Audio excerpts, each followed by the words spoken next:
ఆనాడే భాషను భ్రష్టు పట్టించిన ఘనత మరి కేసీఆర్ కుటుంబానికే దక్కుతుందని చెప్పి సందర్భంగా తెలియజేస్తా ఉన్నాను. నిన్న మాటలు చూస్తూ ఉంటే చాలా విచిత్రంగా ఉండే. ఏం మాట్లాడుతున్నాడు అతను? తండ్రి పేరు చెప్పుకొని వచ్చింది వాస్తవం కాదా అని చెప్పి కేటీఆర్ని అడుగుతా ఉన్నా. మరి మా గౌరవ ముఖ్యమంత్రి రేవంత్ రెడ్డి విషయానికి వస్తే ఈ గాట్ ఈజ్ ఇండివిజువాలిటీ. సొంత కృషితో అంచెలంచెలుగా ఎదిగిన ఘనత మా గౌరవ ముఖ్యమంత్రి గారు దక్కుతుందని చెప్పి సందర్భంగా తెలియజేస్తా ఉన్నా. మా గౌరవ ముఖ్యమంత్రి గారు అతన్ని పొలిటికల్ క్యారియర్ ఒక జెడ్పీటీసీగా మొదలైంది. For your kind information, KTR గారు ఇండిపెండెంట్గా గెలిచాడు. You have to imagine that. అదేవిధంగా ఎమ్మెల్సీ కూడా ఇండిపెండెంట్గా గెలిచాడు. తర్వాత 3 సార్లు ఎమ్మెల్యే అయ్యాడు. ఇది 3వసారి ఎమ్మెల్యే. అదేవిధంగా ఎంపీ అయ్యాడు. అదేవిధంగా ప్రజల ఆశీర్వాదంతో వర్కింగ్ ప్రెసిడెంట్, అదేవిధంగా పిసిసి, ఇవాళ మన గౌరవ ముఖ్యమంత్రి. ఇవన్నీ కూడా ప్రజలు గమనిస్తూ ఉన్నారు. ఎందుకు అంత ఫ్రస్ట్రేట్ అవుతా ఉన్నామో తెలియట్లేదు. ఒకసారి 1 వీక్ బ్యాక్ 10 డేస్ బ్యాక్ మీరు బ్యాక్ వెళ్ళి చూస్తే మొగాడివా అన్నది నువ్వా కాదా అని చెప్పి ఆత్మ పరిశీలన చేసుకోవాలి. నువ్వు అన్న తర్వాత మన పబ్లిక్ మీటింగ్లో గౌరవ ముఖ్యమంత్రి గారు మాట్లాడిన విధానానికి ఫ్రస్ట్రేషన్కి వచ్చావు. అంటే ఇంకా ఫ్యూచర్లో మా టీఆర్ఎస్ పని బీఆర్ఎస్ పని అయిపోయిందని.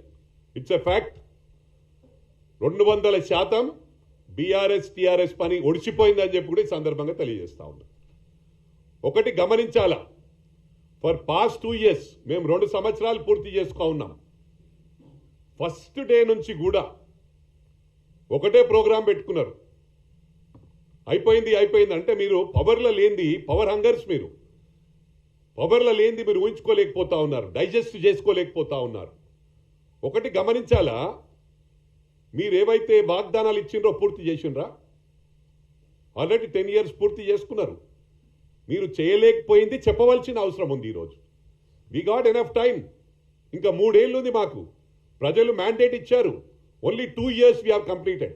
ఫర్ ఎ కైండ్ ఇన్ఫర్మేషన్, మీరు 10 సంవత్సరాల్లో 5 సంవత్సరాలు ఏది ఇయ్యక ఇక మా ప్రభుత్వం వచ్చేటట్టు లేదు అంటే అప్పుడు రైతు బంద్ వేసిండు. ఇది గుర్తు చేసుకోవాలి. ఇవన్నీ కూడా పబ్లిక్ను హైవాష్ చేసిండ్రు. ఏమని? ఇగో దళిత బంధు, ఇగో బీసీ బంధు, ఇగో ఎస్టీ బంధు. ఏ గ్రామంలో పోయినప్పుడు ఇచ్చిండ్రా? ఇక్కడ ఏ గ్రామాలకు ఇయ్యలే, ఎక్కడ రాలే.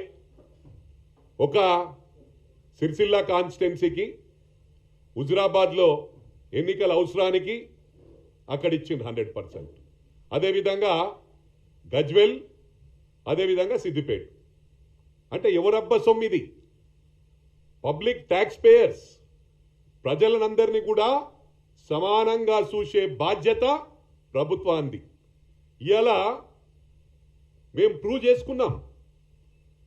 ఈ 2 years పీరియడ్లో ఏ గ్రామానికి వెళ్ళినా కూడా అన్ని గ్రామాల్లో ఇల్లు ఇవ్వడం జరిగింది. మనం వెళ్దాం, ఎవరెవరు వస్తారో రండి. ప్రతి గ్రామంలో, రాష్ట్రంలో ప్రతి గ్రామంలో కూడా ఇల్లు ఇవ్వడం జరిగింది. మరొకటి గుర్తు చేయవలసిన అవసరం ఉంది మీకు. 10 సంవత్సరాల్లో ఇంటికి ఏ ఊర్లోనైనా కొత్త కోడలు వస్తే కొత్త కోడలు రేషన్ కార్డులో పేరు పెట్టుకునే పరిస్థితి లేకుండా రేషన్ కార్డ్స్ ఇచ్చిండ్రా 10 years? దళితులకు 3 ఎకరాల భూమి ఇస్తామన్నారు, ఇచ్చిండ్రా? ఇంటింటికి ఉద్యోగం అన్నారు, ఇచ్చిండ్రా? దళితుని ముఖ్యమంత్రి చేస్తామన్నారు, ఇచ్చిండ్రా? ఉద్యోగాలు ఇచ్చిండ్రా? ఫర్ యువర్ కైండ్ ఇన్ఫర్మేషన్ 60,000 ఉద్యోగాలు ఇచ్చిన ఘనత మా గౌరవ ముఖ్యమంత్రి గారికి, మా కాంగ్రెస్ ప్రభుత్వానికి దక్కిందని చెప్పి సందర్భంగా తెలియజేస్తా ఉన్నా.